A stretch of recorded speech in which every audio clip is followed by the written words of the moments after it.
Hello and welcome to another episode of ZenChats. Today I'm thrilled to be here with Pants from the Phantom Network project, Project PXN. It is a wonderfully mysterious project is how I want to describe it because I did a little research and I chatted with Pants yesterday or the day before. Time is weird. And I got to hear more about it. It sounds fantastic, but just poking around the website, it's not immediately apparent what the project is about. It requires some digging into, so hopefully we can get into that today. But first of all, welcome. How are you today? I'm good, thanks. Hey, thank you so much for having me on. Yeah, going great. All my days are blurring together, but it's just wake up, grind, sleep. That's how it is. NFT time is so weird, and we live in this whole other world, I think, compared to the real world. Yeah, but I'd love to know a bit about Project PXN. Actually, before that, I'd love to know a bit about you and your background. Like, how did you get into NFTs and Web3? What were you doing before? What's your origin story, as I like to say? Origin story. Yeah. I don't think it's cool enough to be an origin story, but like my professional background is in finance and law. And so prior to all of this, my Web2 job was I was a finance manager at just a corporate. And I got into NFTs, I think the same way as most people, almost by chance. You know, you hear someone talk about it, or like a close friend drags you into this world. And that's how I came about it. And that friend for me was Ray. So we, dabbled. Ray had been in the NFT world for much longer than the rest of us. But when the idea for Project Nanopass was conceived, or at least solidified, and that he wanted to actually make it a reality, he pulled myself and the other Nanopass devs in around August last year, 2021. And that's the start of my journey. Before that, I'm not going to count because all I did was like try to buy some NFTs, lost money Yeah. immediately. And yeah, but yeah, for sure, Yeah. that's what really started for me. That's a great way to like start things off, kick things off. Nanopass is an awesome, just a really cool project. There's a lot to it, and the community is amazing. Maybe let's talk about Nanopass a little bit, and like how did you get, I guess, from Nanopass to Phantom Network and PXN? Yeah, so Nanopass, like that was something that Ray had wanted to do for a really long time. And as the project sort of progressed, um, he built more and more into it. Nanopass started out as like a 3D land picture, which represents the land that you will get in the nanoverse in the future. And right now, we're rolling out phase 2 of Nanopass, and we're rebranding it to the Nanoverse HQ. Phase 2 is a 3D like person profile picture, 3D profile picture, and it's this AI agent who will be your desktop assistant and companion. So that's the underlying utility to that one. And the Nanopass again is important because that's your pass to minting this agent, and it's a free mint, so a huge value there. Yeah. And in phase 3, in the future, your land and your agent will come together in the metaverse to create this whole new Web3 immersive experience. That's so wild. It's incredible. Like when I first heard about Nanopass last year, I was like, the art looks amazing. It's these 3D blocks of land and they're like animated with a really cool futuristic cyberpunk style, I guess is how I would and really vivid colors. But I didn't realize the extent to which you're building out this whole like true universe with so much, I guess, depth to it. I think it's awesome. And then so that was like August. August you launched, right? August, June, July, August, September, October. August is when you had the idea or you came on Mm. board. And then when did Nanopass launch? And then when did Project PXN sort of the idea for that begin? So Nanopass launched in October. You know, we did a bit of prep. We kicked around some like initial ideas and we launched it in October. Minted out in December of 2021. And in the following month, January, we launched Project PXN. So PXN is another brainchild of Ray's. He's project lead on both.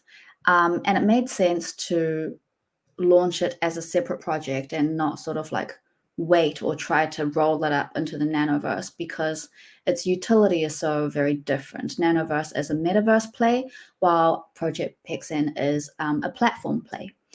So it focuses more heavily on community, on Web3 tools. Yeah, so it's standalone, and the time was right. You don't wait around with an idea in the NFT world. You don't sit around and say, oh, maybe I'll launch in Q3 of 2022. Who knows where we'll be by then. Yeah, I mean, I think that's absolutely right. You strike while the iron's hot, as they say. When you say Project PXN is a network, what do you mean by that exactly?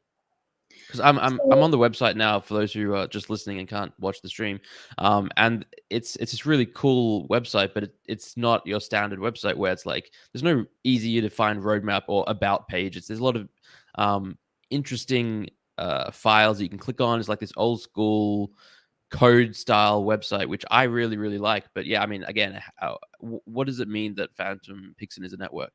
So we haven't released its core utility yet, but we've hinted at it a lot. And the network element comes from the way we structured it. So Phantom Network begins with this narrative of our holders of the 10,000 collection being a rebel army in Web3, where the Web3 resistance fighting the ways of the old, where the underbelly of the Web3 rising up against centralization and like ownership of IP and using like us, the people, the users, as the product that corporations sell, all of that kind of stuff. And the way we've built around this lore, this narrative, is we structured it in a military-esque fashion. So the 10,000 rebel fighters are structured in a military way, and they're led by 100 phantom operatives. So the 10K collection, we call them ghosts. And then these phantom operatives are like leaders that come from a 100 collection sitting outside of the main collection.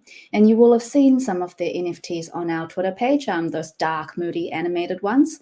They're all one-of-ones built to each of the phantom specs because they're real people, they're real leaders in our community. And the idea is within the Phantom Network on our platform, the 10,000 ghosts will be divided into groups of 100.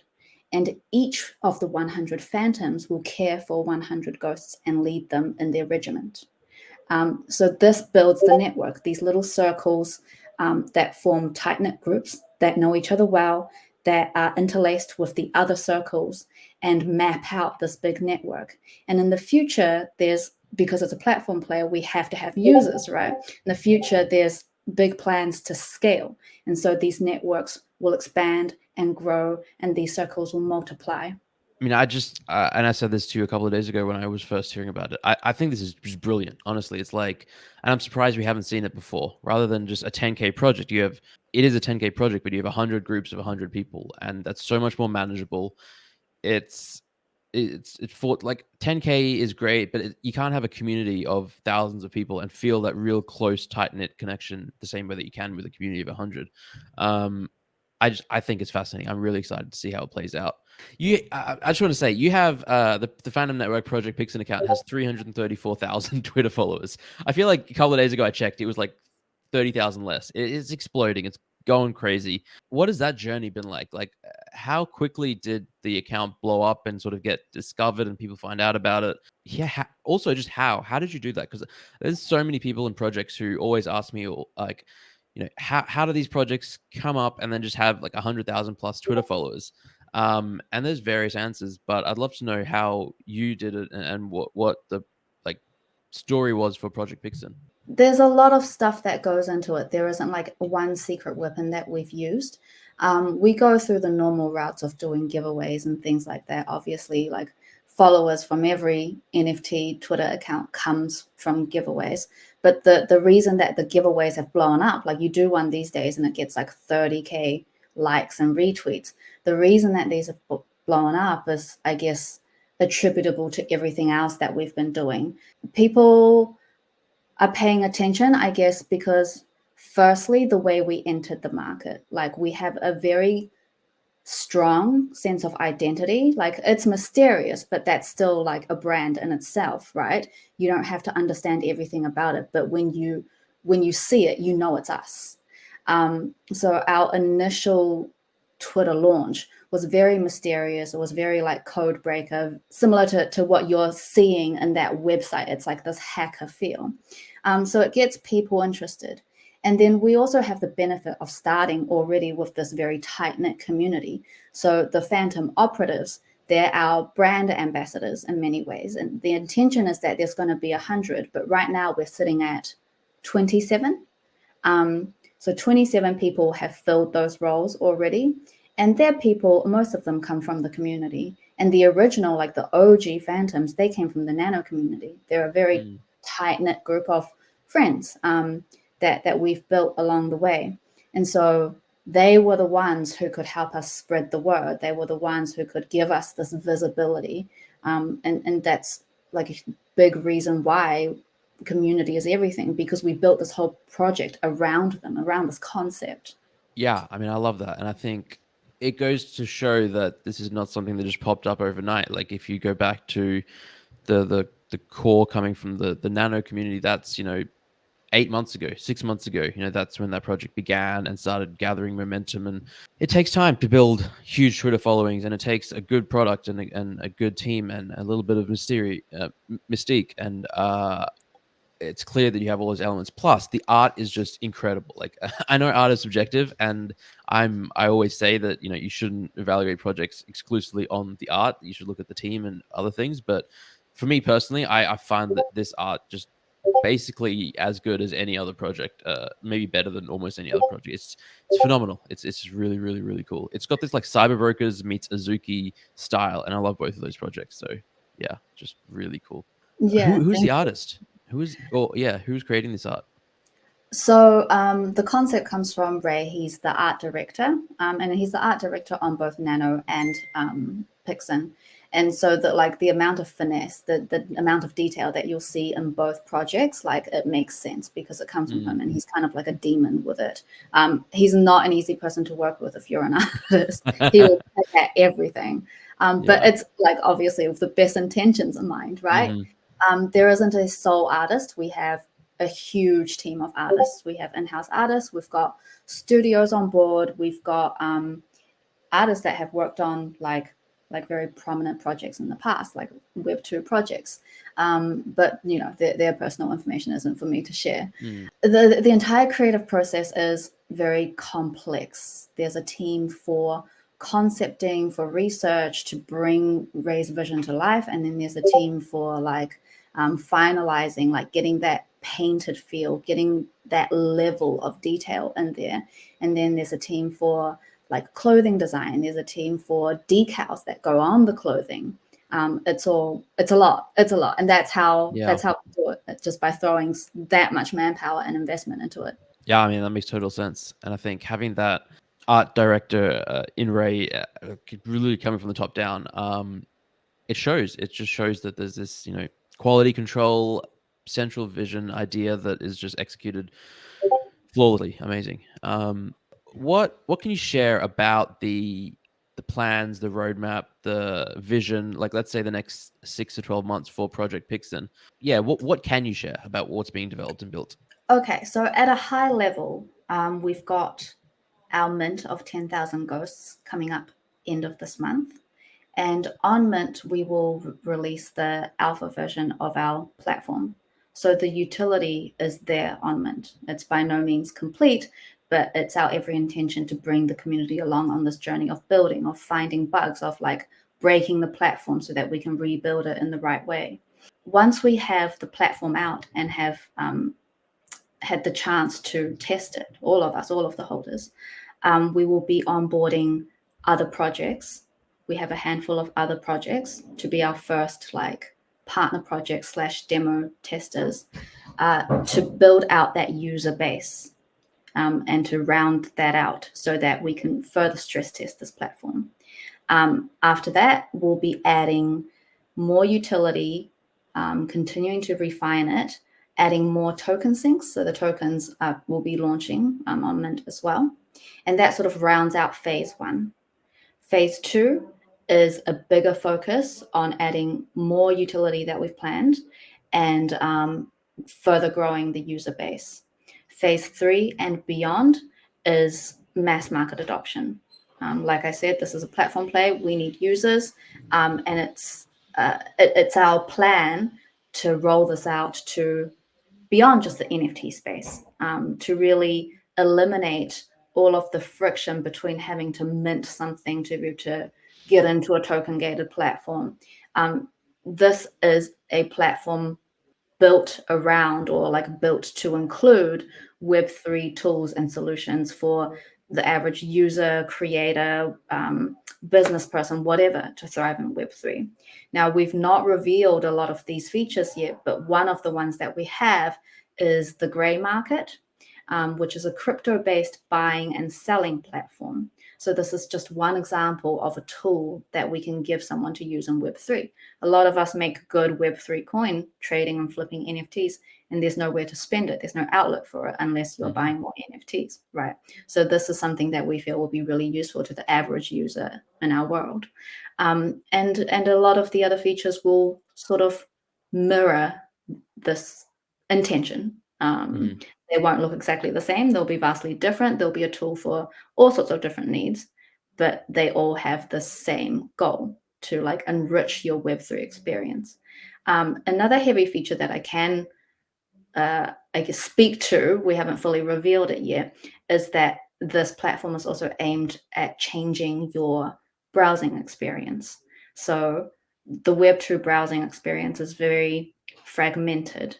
You go to some places like YouTube and you have the comment section turned on and you feel connected to other people, and that's a certain experience on that platform itself.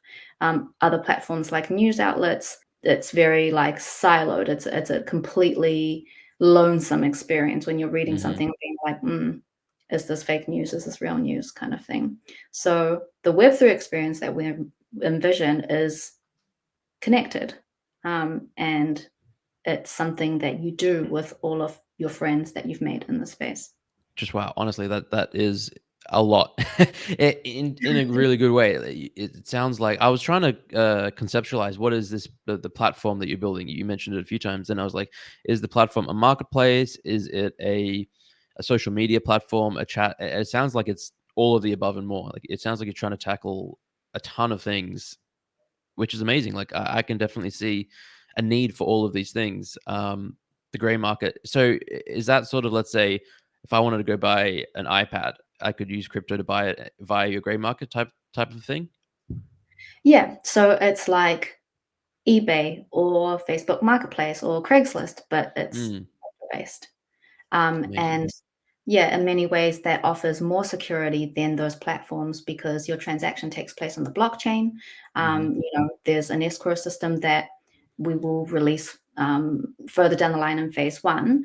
That means that your money doesn't get sent to the seller unless you actually receive and verify your goods. It's also more secure because your account is tied to this activity, right? Your NFT, which may be quite valuable, is tied to the activities that you conduct in this gray market. And if you screw that up, if you act in dishonest ways, then you're putting that account, that NFT, at risk. Nobody cares about their account on eBay. Like, unless you have 1,000 great reviews already, you can just scam someone, burn that account, and make a new one. Yeah, no, that makes total sense. So with all of this, I'm just sort of in my head assuming this is all going to be done on ETH mainnet, but I probably shouldn't assume that and ask, is that the plan, or do you have plans for a different blockchain, different layer? Are you going to build your own blockchain? Like, it sounds, yeah. Where is this all taking place? It's taking place on our own server. So we will have our own token. Most of the activities and transactions are conducted off chain. And I guess that because of the way that's structured, if you sort of like squint, it looks like an L2 solution, but like it's not our intention to be like the next L2 solution. We just don't want everything to attract gas fees. It's just inefficient to have everything on chain. And putting things on chain is more, I don't know, at times it's gimmicky rather than actually useful. Yeah. Yeah, I'm hearing more, like I speak to a lot of projects and I hear more about these off-chain solutions that are sort of like these.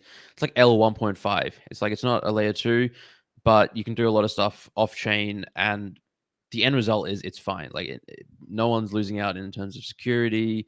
It's still, maybe there's a touch more centralization, but I think people don't realize that we're already existing in like even L1s and L2s. There's still a lot of centralization and trust involved in a lot of the things that are going on. So it's fine to, yeah, I think it's fine to do stuff off chain and then like verify the final state on chain. Yeah, it sounds sensible to me. Yeah, same. Because I'm not great with technology. I do operations, marketing, and legal in this project. They don't let Wow. me near anywhere any of the tech. Yeah. And but I think I see myself as thinking very much like the average end consumer. Like some people buy into an NFT project because of the tech, because like, oh, how Mhm. to roll ups, all these cool things. But for me, I just care about the user experience. Mm. I care about the end product, and I think that's what we're building to. And I think that's what most people, especially like as we look towards mass adoption and getting the next billion people onboarded to NFTs and Web3, we really have to make it simple. And like we're seeing already now how difficult it is for people to get onboarded and to transact and to be safe and secure. And the people that are here now are like already in the 0.01% of people who are like interested and a little more tech minded and savvy and like first movers and all that kind of stuff, let alone your average consumer and user who is just not going to understand or want to understand or take the time to learn this whole new technology. So I think as much as we can abstract that away, make it easier, eliminate gas costs as much as we can, it's just necessary, honestly. Yeah, yeah, totally agree. Yeah, honestly, I'm really, really, really excited. I want I don't think I've been this excited. Like there's two projects now this month that I'm really excited about. One is Moonbirds and one is PXN. And I'm actually gonna be on vacation when it's minting, so I'll probably have to go secondary when I'm back. But yeah, this is awesome. Like it's different, I think, is the thing that really appeals to me, where it's clear that you're trying to do something innovative and push the needle and do it in an exciting way. Yeah, I'm really excited to see how things continue to develop. I'd love to know a little more about the lore, the storytelling, the world building that's gone into this, because I think you mentioned earlier that there was a lot of like work put into thinking that through and creating this whole world. What's the process like there? Do you have creative writers? Do you have people specifically working on the lore, or is it just this collaborative thing? Is it coming from Ray again? How's that all working? Yeah, we've got teams structured for it. So we've got Ray, who, because it's his brainchild, because it's his baby, he had the initial idea. So he built this narrative of the like Web 2, like rebel army, sorry, Web 3 rebel army Mm, fighting against Web 2. And then the lore was developed by our head writer, Strolling Pastel. So he is the person who's putting out the bits of content, the write ups in our Discord and at times on Twitter. Sometimes we put out like an image, and there's like in the thread, there's the story behind it. And it's very expansive. We've just given tasters so far, and we've shown off some of the personalities, but there's a whole wikia being built, like when, akin to like I think it's which game was it? League, I think, that mm, has a full wikia on like all of their different like yeah. character types and how they tie together and the different factions and allegiances and things like that. And so we have that coming out, and I'm very excited for it because it explains like the place where all these people reside, the ghosts Hmm. reside, the place where the like unrest and the army was born.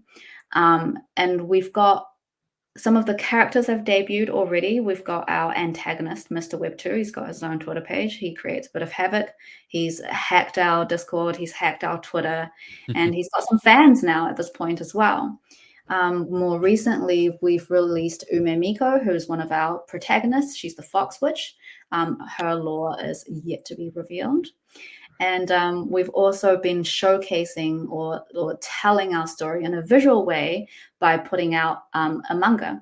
And so we've got the first few pages of the manga out. and you can see the That's story starting to develop there. Yeah, that's awesome. I love that. So I got to ask, how many people are working on this? Because you have a team for this, team for that. It's amazing, but is this not some 4-person project? How large is the team? So the core founding team is 4 of us, and then like our core staff team is about like 10. So these are the people that are like leading other smaller teams, the likes of Strolling Pastel leading the writing team or leading the manga team. And then under that, we've got all our, obviously, like community managers and stuff. We've got all our devs that work under the CTO. We've got many, many artists and studios working under Ray. Probably because the studio numbers shift a lot. We don't always have the right head count, but I'd say it's closing in on like 70 people now. Wow, that's Yeah. amazing. Yeah, that's huge.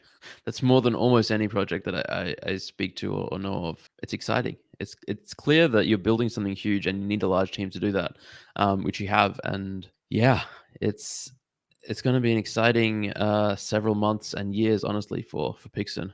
Yes, hopefully, yeah. I'm We're sure it will be. pouring in all this investment and time now so that we can, like, really carve a space in ourselves, in the market, because everyone's scared of the corporate takeovers, like, nobody knows what we're headed next, like, we intend to be here for the long run. Amazing, amazing. Is there anything that we haven't touched on that you wanted to bring up or mention? I'm sure there's a lot more to the project that we haven't covered, but anything specific that comes to mind? There is a lot, and I think, like, it may sound a bit hectic, and we've had questions of, like, "Why are you building so much into the single platform? Like, do you even know what you're doing?" kind of thing, and it's like, yes, don't be scared by the fact that there are lots of bits of utility that we're putting in here. If you look at a metaverse play, like, the fact that it's a metaverse doesn't mean that it can't also be skewed towards e-commerce or music and concert halls and Hmm. games and even just a hangout spot for you and your friends. It makes sense to have lots of different activities that you can conduct in a single platform or solution. And it makes sense when you have tokens for there to be lots of token sinks. So what we're building is comprehensive and complex, but we're not just throwing all we can at it. There's a end goal that we're striving for, and we know where we're going. Um, There's a method to the madness. yeah, there's a method to the madness, and it is hard to explain.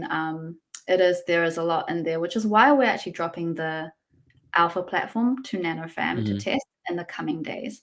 Um, that marketing tactic I'm pretty excited about, because rather than us sitting here and trying to explain all of it, why not just show everyone and just Hmm. let users speak about it themselves, have them share it on Twitter and things like that. Yeah, I mean, a lot of projects launch and then they say we're going to build something, and 6 months later they deliver. But you're showing a product first, which I think is really cool. And I'm starting to see more projects do this, which I think is a sign that the market is maturing as well, in a really good way. I want to ask, I guess, one last question. You mentioned token sinks a few times. Can you just go into a little more specific? Like, what do you mean by token sinks exactly? Well, we're launching a token, and your NFT will be generating tokens. Hmm. Um, there's got to be utility for it, right? There's got to be a place for these tokens to go. And so the point of launching a token isn't just to have a token. The Yeah. point of launching a token is to make the system work. And so we have every utility and feature that we built into this. There is a place for the tokens, or it's the tokens that will allow you to use these features. For example, the gray market, it costs a Mhm. certain amount of tokens to list something, or you could have an extended listing, premium listing, all of that kind of cool stuff. You can also transact in our native token, PXN tokens, as well. So the gray market will at first support ETH and PXN transactions. Mm. And so it's this idea that everything we do, every utility that we build, has a token transaction behind it. I love it. I love it. It's I mean, I'm a huge fan of tokens. I think ERC20 tokens in conjunction with NFTs, they unlock a lot of cool potential, but very few projects do it right. It's most projects, it's like Ponzinomics, where it's like you Yeah. get a token and then you can use that token to buy more NFTs in the same collection, and then you can stake those NFTs to get more tokens to buy more NFTs, and it's just like there's no actual value being created, no actual utility being utilized, which clearly it seems like that's not the case here. So that's awesome to hear. Well, that Yeah, works if other people also want those NFTs, right? And like right. some If there's projects demand. have a lot of success, but we Yeah. can't expect to just keep pulling in the same crowd from the same space. Like the NFT space is Hmm. expanding, but not fast enough. We're reaching out to crypto people or even just like regular people. Like we need to create services that our NFT holders can generate tokens for that will be demanded by these other people outside our Hmm. space. That's when the tokenomics really kick in. That's when like you create true demand for your tokens. Yeah, that's the key, I think, because it is so difficult to create a sustainable tokenomics ecosystem. It's really, really, really tough because you need to make you need to have demand for it. Like you said, you need to have a way for if people have NFTs and they're generating tokens, well, that means the token supply is going up, and then you need to find a way for people to spend the tokens and for people outside the ecosystem to want to come in. And yeah, I think I don't think there's a play to earn gaming project that has really done it well yet. But there are non-gaming projects that have figured it out, and I think, but yeah, it's really tricky. But it sounds like you're definitely approaching it the smart way, which I think is it's just exciting. I really look forward to it. Yeah. Any final thoughts? Otherwise, I think we'll probably start to wrap this up. No, I think I've spoken so much. It's been And amazing. yeah, well, I'm just excited for the platform to come out, for the demo to come out. Where can people go to find out more? Like obviously, we'll put links to everything in the description. Your Twitter, is your Discord open? Can anyone join the Discord? The Discord is closed, but we don't put Okay. out any like special information. We're Okay. aware that like our fan base is on Twitter, and that's where we Hmm. put out everything. Yeah. Okay. Twitter and the website as well. For honestly, it's a fun website. It's different. It's mysterious, and I think that makes it really, really cool.